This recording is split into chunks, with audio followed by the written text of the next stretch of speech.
I get a lot of questions along the lines of, Harry, what's your favourite roller coaster? Harry, what's your top 10 favourite roller coasters? Especially in the live streams where every other question seems to be exactly those two. So I thought, finally, let's sit down, let's go through my top 10 coasters so you guys can have a go at me and I can try and defend myself. Naturally, your top 10 favourite roller coasters is a very personal thing. You know, everyone's different, everyone likes different things.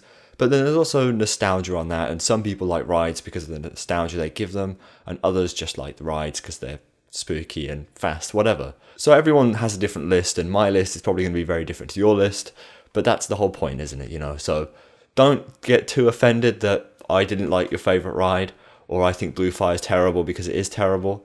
You know, you just got to try and look over those points. You've got to gloss over the fact that Blue Fire is terrible, and just move on. So without further ado, here are my top 10 roller coasters in order from 10 to first. Just a side note here, I don't even know what my top 10 is off the top of my head. I have to look at this list to find out. So here we go. Number 10 is Icon at Blackpool Pleasure Beach. Now Icon is a Mack Rides launch coaster, or Muck Rides launch coaster as I should say. And Icon is a ride with a bit of everything.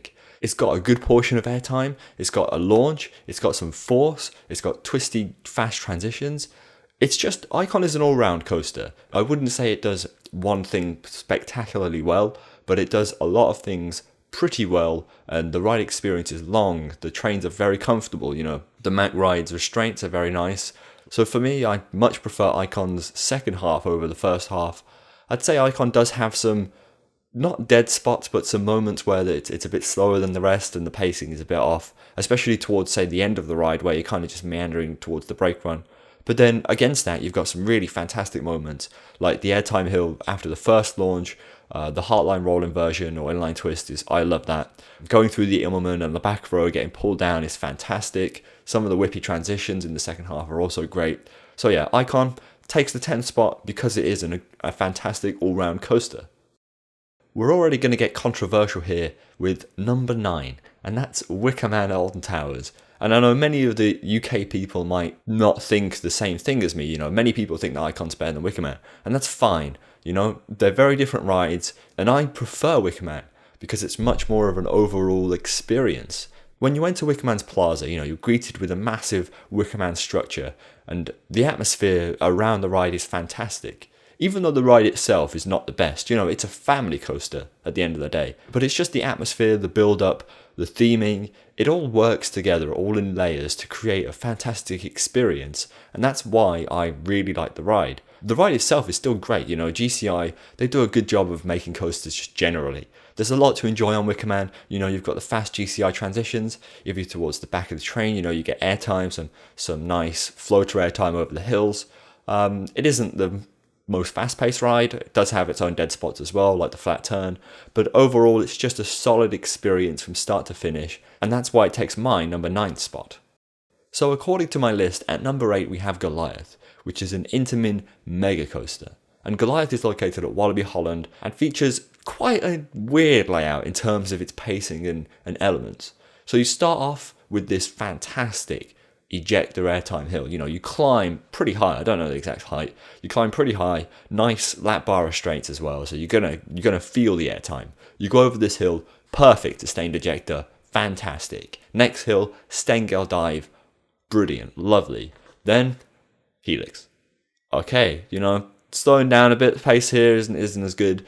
You go over a twisted airtime hill. Yeah, I can appreciate that. Boom.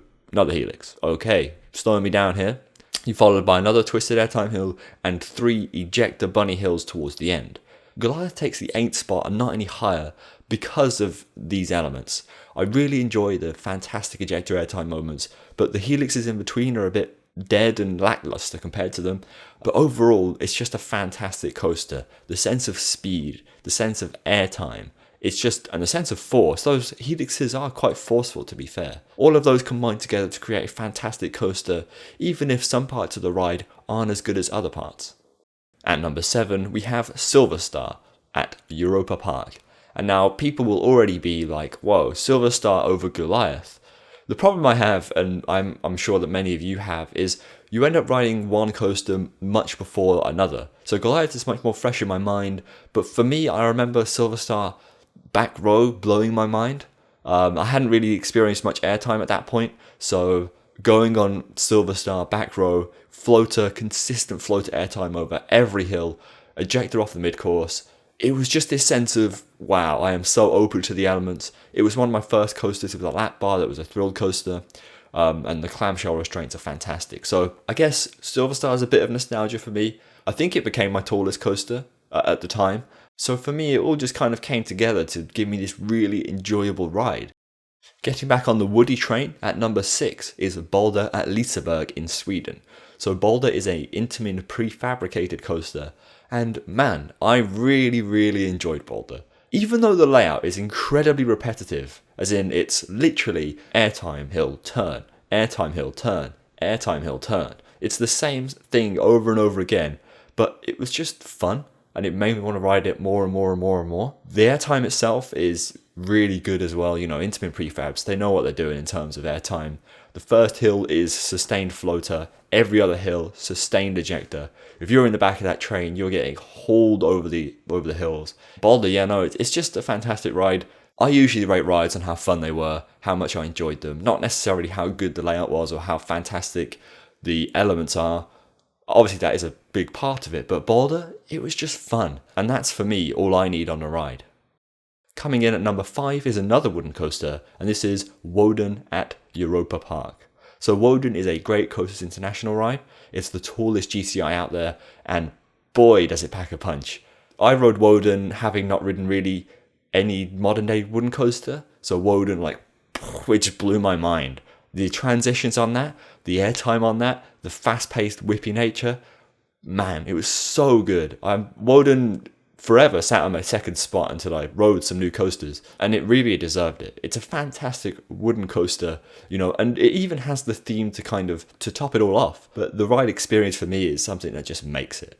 You know, it's so fast. GCIs somehow hold their speed so well, and Wodan is no exception. Wodan just played to my feeling of chaos, and you'll find as we go further and further on in this list, some of the rides get more and more chaotic, and that's really what I love. I like not being in control. So rides like Wodan, and especially Woodies, can really give me that feeling, and I love it. Number 4 is a ride that sat on my number 1 spot for ages, and that's the Smiler at Alton Towers. And the Smiler is a ride, man. It is a ride. Some people hate the Smiler, some people love the Smiler. I'm a very much in love camp. The Smiler front row for me, it has to be front row because front row is by far the best row.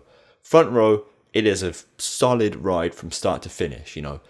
If you hadn't ridden it before, you would not know where you're going. The inversions are just so compact and the track is so dense that you really have no clue what's going on. Even though Smiler packs in 14 inversions, it doesn't feel repetitive. It's not like Colossus at Thorpe Park, where half the inversions are the same. They're all different and they all feel different. And it creates this experience that is like, whoa, where am I? Smiler, again, is a chaotic ride. It plays on that whole chaos theme. And the theming of the ride as well is something that you don't really find elsewhere. It's creepy, it's loud, but it all brings it together to kind of get you anticipating the ride, build you up to riding the attraction. Again, it's a very good overall package, and that for me is what does it. There hasn't really been a ride on the Smiler for me that I haven't gotten off smiling. So again, it's just fun. I always found the Smiler to be really fun and enjoyable, and that's why it sits so high up on my list, and that's why it was my number 1 for so long.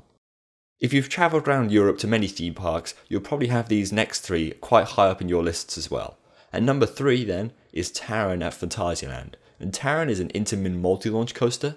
It is crazy in terms of both ride and theming. So let's start with the theming. So Taron just has a metric crap ton of rocks everywhere.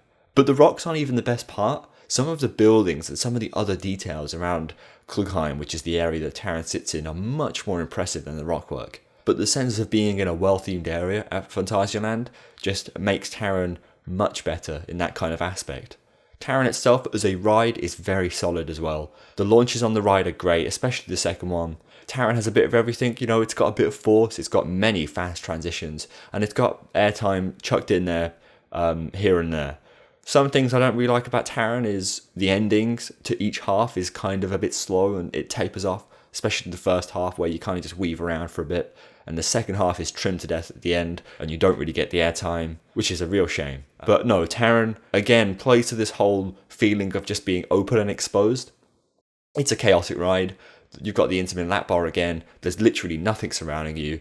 You're passing through these rocks, you're passing through these buildings at high speed, and you really feel it. So Taron, number 3 for a reason. It is fantastic.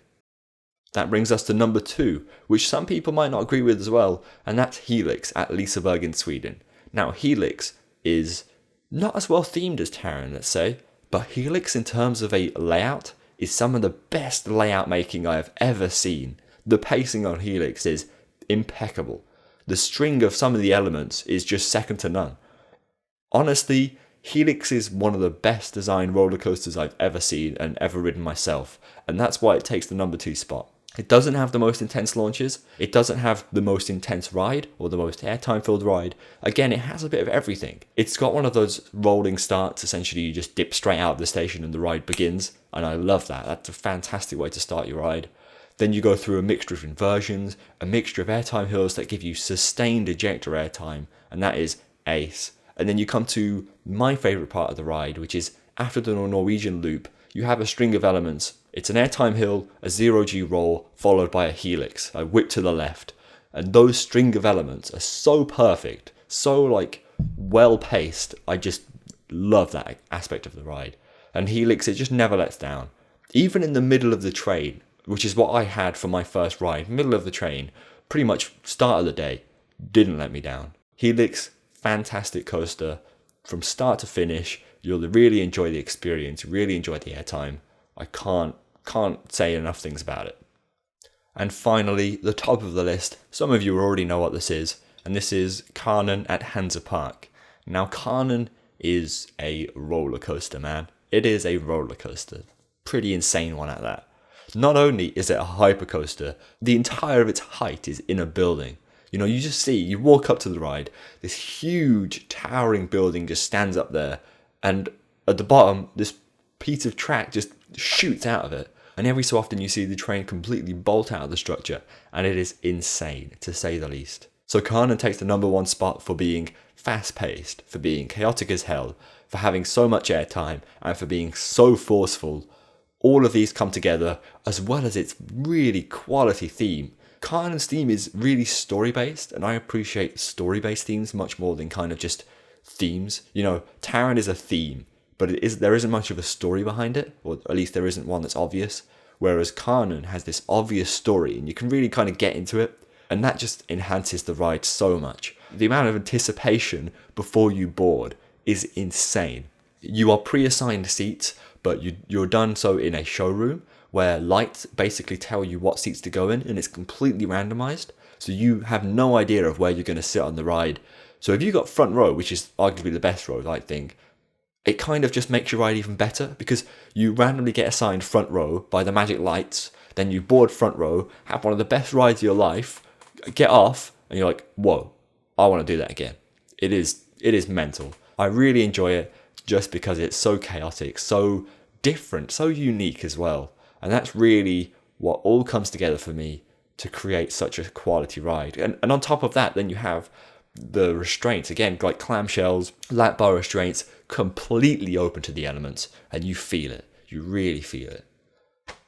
Wow.